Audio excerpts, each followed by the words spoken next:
Assalamualaikum dan salam sejahtera. Hari ini saya mau tunjuk cara bagaimana membuat soalan ujian pengetahuan asas. Okey, untuk biologi dengan sains, kalau saya lama saya sudah buat ujian begini nih. Dalam KBSM lama sudah. Cuma bila datang PKP dan pertukaran kurikulum tidak sempat saya ubah. Jadi tahun ini saya mula reshuffle balik. Saya punya ujian buat macam dulu tapi versi KSSM. Untuk tingkatan 4, saya sudah tetapkan formatnya markah 40. Kita boleh buat dalam masa 30 minit sebab soalan ini 2/3 adalah aras pengetahuan, iaitu soalan recall. Maknanya budak tengok soalan dia boleh jawab tu. Kalau dia tengok pun dia tidak perlu fikir. Jadi memadai sebab ini soalan mengingat kembali. Okey, ada orang tidak tahu dia punya triknya, dia ikut lembaga lah pula. Kalau 40 ni 1 jam, tidak. Tengok jenis soalan. Sebab lembaga ada soalan aras tinggi. Kan? Ada analisa dan sebagainya. Jadi untuk soalan aras pengetahuan ni tidak perlu buang masa yang banyak. Sebab kalau budak hafal, budak ingat benda tu, dia tu boleh jawab. Sebenarnya dalam 1 minit dia boleh jawab 3 ni. Tapi kita anggaplah dalam 1 minit dia boleh jawab 2. Okey, istilah kalau bio ni asasnya simple je lah. Macam je sains tulen yang lain, istilah, konsep, proses, struktur, bahan kimia. Cuma kalau kimia mungkin banyak bahan kimia dengan proses. Kalau fizik tak adalah bahan kimia kan. Dia lebih kepada proses, hukum, rumus. Semua tu saya sudah susun ikut bab. Dan saya simpan di Excel. Maknanya saya sudah reshuffle yang bab lama tu simpan di Excel. Jadi ujian ini ada 3 bab, bab 2, 3 dan 4 sebab kurikulum baru ni dia punya silibus banyak bab tapi babnya kecil-kecil. Jadi kalau buat ujian bab buang masa. Tingkatan 4 ada 15 bab. Jadi saya buat 3 atau 2 bab. Jadi untuk ini saya buat 3 bab sekaligus. Jadi saya copy and paste lah. Saya copy and paste lah tu pernyataan dengan istilah tu dari bank. Saya punya Excel tu. Ini bab 1, ini bab 2 dan ini bab bab 2, bab 3, bab 4. Sengaja saya warnakan ni untuk bezakan. Okey, dan dalam bank soalan kita tu memang ada jawapan. And then jawapan ini kita akan copy pastekan keluar sebab kita mau buat pilihan jawapan. Kita mau buat pilihan jawapan. Jadi langkah pertama ialah kita buatkan dia punya pengacau. Jadi kalau multisel, pengacaunya unisel. Kalau mitokondria, kita ambil lah katakan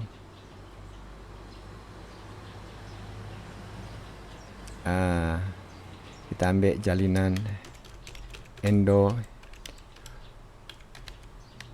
endoplasma. Ribosom kita ambil ribosom. Katakan ribosom kita ambil lah centriole. Dari kita saja buat pengacau ni. Vacuole kita ambil vesicle. Yang paling hampir dengan dia. Jadi macam nukleus tidak perlu. Jadi setiap tu ada pengacaunya. Jadi kemungkinan kita akan, kalau jawapan tu ada 20, jadi kita ada 40 pilihan jawapan. Dan saya dapati budak lebih kacau. Ini lebih mengacau daripada pengacau. Jadi seterusnya ialah kita susun. Okey, contoh ini kita tekan enter, kita mau susun kan. Kita tekan enter. Pengacau-pengacau tadi kita letakkan di satu baris. So kita mau susun. Jadi di bawah ni sudah disusun. Okey, macam biasa kita pergi data sort.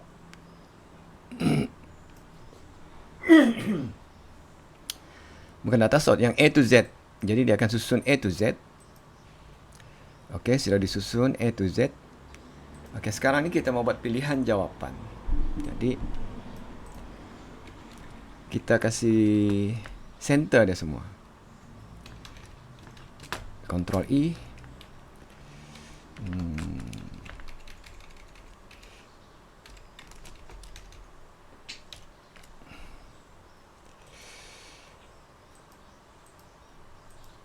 Okey, kita tekan, kita buat pagar, and then kita tekan delete. Buat pagar, tekan delete. Buat pagar, tekan delete. Buat pagar, tekan delete. Begitulah seterusnya.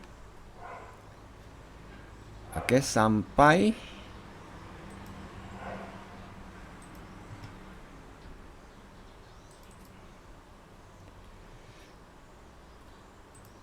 akhirnya beginilah yang sudah siap. Ni ada pilihan jawapan.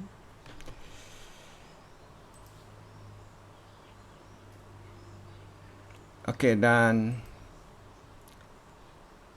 aras pengetahuan yang bentuk teks ini saya bagi 20 markah. Ada aras pengetahuan bentuk raja, melabel, urutan, fungsi, 10 markah, jadi sudah 30.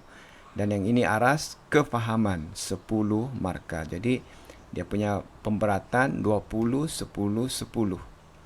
Sebenarnya 30 aras pengetahuan, 10 aras kefahaman. Sesuailah untuk budak tingkatan 4. Dipenggal 1 sebab budak ni masih baru, masih budak-budak, masih budak form 3. Tidak perlu tanya soalan berat-berat, ambil soalan lembaga, dimasukkan ke dalam ujian, membuang masa. Sedangkan yang ini pun banyak budak gagal ni. Sebab dia tidak terbiasa bahawa kalau dia naik pergi atas, ada banyak istilah, konsep, proses yang perlu wajib dihafal. Okey, itu sahaja dari saya.